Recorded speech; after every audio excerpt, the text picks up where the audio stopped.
welcome to this next episode of YouTube, where I've entitled it A Year in Review. And in honor of Bolt's and Luna's birthday, we thought we would start from the beginning and kind of review the highlights that have occurred during the past year. And again, these pups, as we've talked about before, were born earlier than any of the other pups that we've ever worked with. They were born March 17th for Bolt's, March 25th for Luna, and here they are arriving to the center. The first day that they were on site was April 16th. That puts Bolt's about a month of age when he came, and Luna about 3 weeks of age. And that's a bit old for us to be working with pups. We usually try to get them in the neonate stage, which is between 12 to 14 days of age. So there was some concern on our part, first of all, that they're a little bit old and they may already have a little fear avoidance behavior to things like adult wolves. And we weren't certain how that was going to go. You can see here the excessive licking from Denali and Aiden is definitely an influence of hormones. The prolactin hormone is stimulated this time of the year, and pups really kind of put that into high gear. So you can see a little bit of the start of Aiden's defensiveness towards Denali, staying away from the pups. And obviously the age difference makes them different in how they respond to things. You can see Bolt's very alert, a little bit timid, and that was a concern that we had for Bolt's, being the older of the two. Luna, not quite certain what's going on, and again, one of the other challenges we had with the early whelping period was it was still pretty chilly out.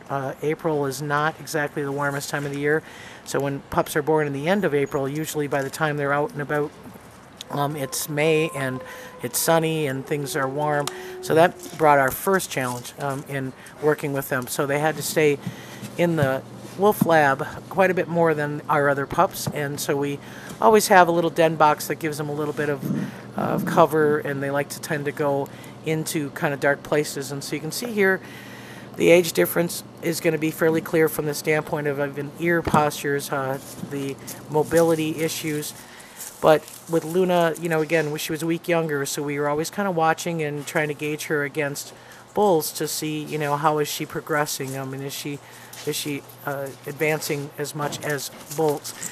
We did bring in Oscar. We had adopted a dog actually the summer prior to help with Grizzer being alone, and Oscar also helped with the pups. And that was real critical with these pups because, like I said, they were older, so they were a little more prone to being shyer towards people. With a dog who is not shy towards people, they tend to be attractable to the dog, and then therefore see some behaviors that are a little more tolerant.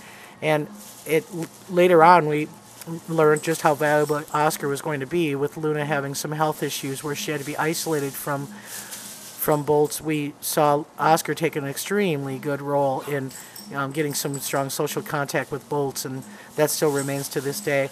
So you can see Oscar again doing some jaw sparring. Bolt's and is doing an inguinal presentation there, allowing Oscar to groom him. And like I said, Bolt's was shyer, and this is a situation that we always deal with pups. They get a little camera shy. That big eye, that camera lens, can sometimes be intimidating for pups, and this is Bolt's response when people were filming. Now Luna, she's a little oblivious to it. She had a lot of toys and certainly seemed to be not as focused on things because she's a week younger, so she wasn't as alert as Bolt's was. But clearly Bolt's was starting to show some camera shyness early on. So as time went on, you know, again, Luna being a week younger, we were always kind of comparing, okay, a week ago Bolt's was at this stage, is Luna at that stage now? And early on we noticed that she just was not moving around nearly as well. And again, you know, we had in the back of our minds, you know, an issue with that earlier whelping period. That means that they were in the lab, they weren't getting a lot of exercise like our pups normally would outdoors. And so we thought maybe it was the stiffness, maybe it was the concrete floors, you know, even though we do keep a straw layer, I mean, that can be hard on the joints. And so we had multiple vet checks in the early stages. Vet was coming up several times a week to, again, look at that mobility issue and see if this was a joint-specific thing. We even tried some joint supplements early on, but there was just something not right with Luna. And actually, Oscar had picked up on it. We noticed that Oscar was very tractable to Bolt, but was a little leery about Luna. And also the adult wolves started to show some selective behavior towards Bolt and then a little bit different towards Luna.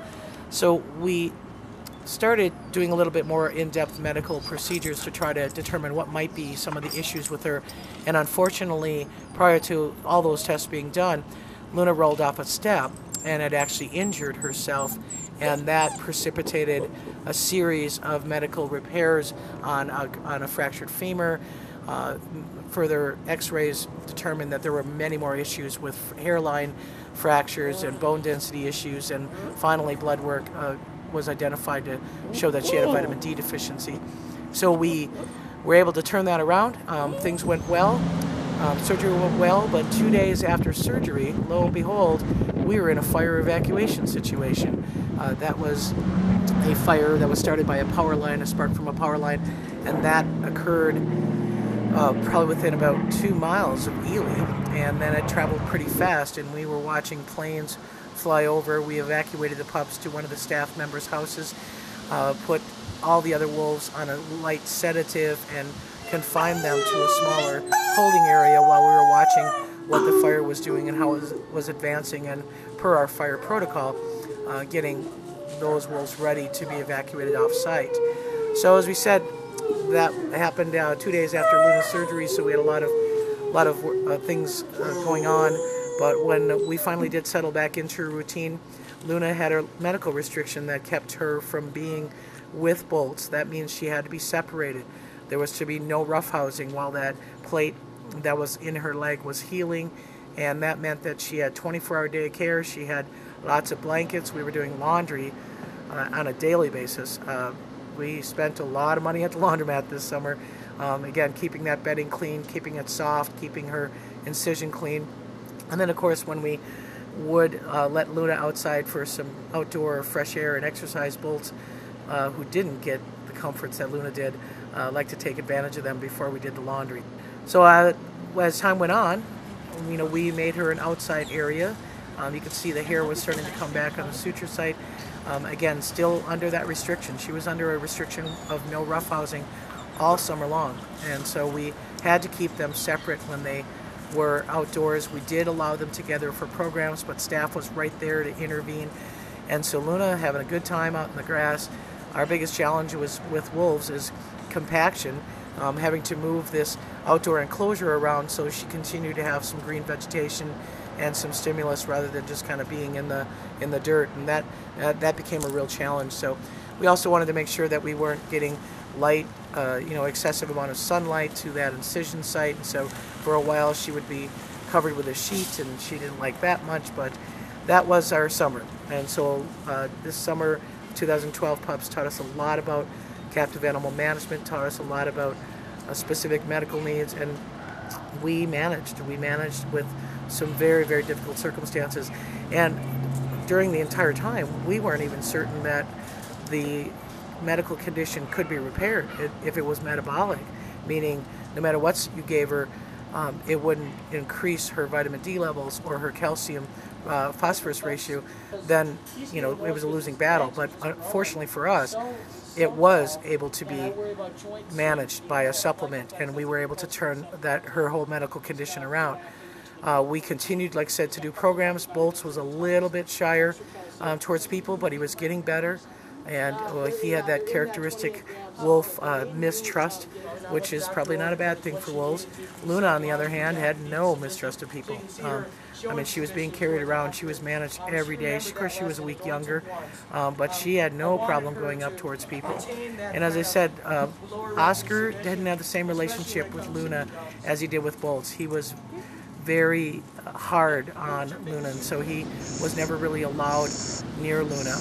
So our job was to keep Luna comfortable, rest her as much as possible, maximize her food supply, give her all the resources she needs to overcome a weak bone density, to heal not only the femur fracture but other minute little fractures of our bones that were just from bone weakness, and be able to give her the resources that we need. So what ended up happening, Luna became extremely food possessive. We knew this pup, having everything hand delivered to her, was probably going to have a personality trait that was fairly strong. By late July, we had very little time to get them back together and engage them socially before they were going to go into the pack together. But fortunately, the bond that they had through the fence was strong. They managed and continue today to have a good relationship with each other despite the separation all summer long. We put them together in the front of Grizzer's enclosure, which is where the introduction was going to occur. They had maybe 3 or 4 days of getting together before we released them out into the pack. And this is the difference between Bolt, who was dominated all summer long by Oscar. He understood being submissive, doing a rub under chin, passive submission, greetings, low ears. Luna, on the other hand, no, she wasn't dominated by anybody, so her choice was to run from them. And so the introduction day was pretty tense for wolf scare staff, because we watched those wolves chase and chase and chase Luna, and she would not submit. And so it took her a while to figure out what was expected of her. And again, that's, probably a result of being separated and having no active dominance over her from the standpoint of another canid or even Bolts with the other pup. So she finally figured it out. We obviously were worried about all that running and how that would affect her leg, but she seemed to deal okay, and again finally submitted and still had a good relationship with Bolts. But we saw that food possession come out from day one. Here's Denali actually bringing over a beaver, which was a caregiving behavior, and Aiden and Denali both did that when the pups first came in. But Luna, she just attacked anybody who touched her food. And so, again, trade-off a little bit. We also noticed that as the winter progressed, she was a little socially awkward. Aiden would try to show her some dominance, and she did a lot of obnoxious try to submission, where she was pawing him in the face or grabbing at him or biting at him. She didn't seem to greet like a normal pup. And Aiden dealt with it. Aiden, being a dominant pack member, trying to teach her some lessons, trying to jaw spar, trying to threat display, trying to get her to be a better greeter. That energy that she had was a little bit unstable, and so Aiden would try to deal with it. Didn't have these issues with Bolts, had them with Luna. And, again, she'd come up to greet and she'd just bite right in the face. That was early in the winter. By about February, the focus became less intense between Aiden and Luna, and a little bit more asserting dominance over Denali, who, as the winter progressed, really started to take food from the pups and not respect them as much. And that resulted in Aiden showing a little bit of authority over Denali. Some very active dominance, some pinning, and Luna would be right there with Aiden helping. Still, she was obnoxious in greeting Aiden, but at that point, she and Aiden had another focal point, and that was Denali. So it doesn't mean that Denali had a bad, time of it all winter long. He did a lot of social engagement with the pups, and again, it was just that Luna, she didn't greet as well. She just wanted to jaw spar and muzzle bite and grab and pull. And actually, Denali allowed her to, because Aiden, if he showed a little bit of dominance, Aiden would be right over there and put an end to it. So we do still see a strong social bond between Bolt and Luna. Initially, I was a little concerned that they were not genetically related, but I don't think that has as much to do between a male and a female as it does between, say, two sisters. But that's always my preference, is to work with littermates. But these two turned out to be just a great compatible pair of now to be yearlings. And again, Luna, we didn't think we'd get her this far some days, but we've gotten her to this point, and we will continue to have management issues. There's no doubt the poor start and the injuries that she sustained early on from her metabolic issues or from her bone density issues may result in limping for the rest of her life. But we're talking about some ideas. We're talking about, again, this metal plate and trying to figure out what's the best thing that we can do for her. Physically, she does great. Like I said, she's engaged. She's a very socially animated pup. She tosses things in the air. She gets what she wants. She keeps up with the rest of them. And she does howl. And I'll let you listen to this clip here.